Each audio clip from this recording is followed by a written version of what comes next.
اس سے بحث نہیں ہے کہ یہ مرد عورت گھر میں کتنے ہیں اور کتنی قربانیاں ہو رہی ہیں. بس بات یہ دیکھنے کی ہے کہ گھر میں کون کون صاحب نصاب ہے. اور فرض کر لیجئے کہ گھر میں مشترکہ کھانا پینا سب کا ہے اور والد ہیں 3 بیٹے ان کے. فرض کر لیجئے کہ نوکری کرتے ہیں, بزنس کرتے ہیں اور سارا نفع تنخواہ جو ملتی ہے والد کے حوالے کر دیتے ہیں اور اپنا مناسب خرچ رکھ لیتے ہیں. تو اس صورت میں گھر کے سربراہ کے پاس اگر اتنی رقم ہے کہ وہ اپنے تینوں بیٹوں کی طرف سے قربانی کرے تو ان کے ذمے یہ واجب ہے کہ اپنی ان تینوں بیٹوں کی طرف سے قربانی کریں.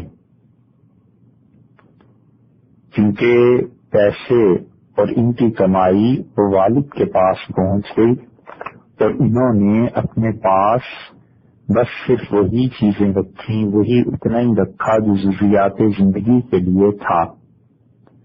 اور اگر ان لڑکوں کے پاس خود اپنا اتنا کچھ ہے کہ یہ قربانی کے نصاب تک پہنچتے ہیں تو پھر ان کے ذمہ واجب ہے کہ یہ کریں.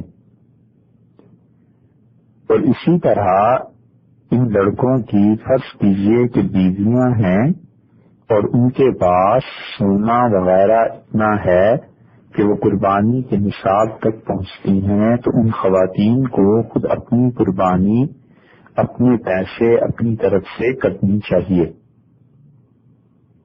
تو ایک ہی گھر میں ممکن ہے کہ 3 یہ خواتین اور 3 ان کے شوہر 6 اور والد اور والدہ 8 قربانیاں دینی پڑ جائیں تو یہ 8 ہی دینی پڑیں گی, اس لیے کہ ان میں سے ہر کوئی صاحب نصاب ہے.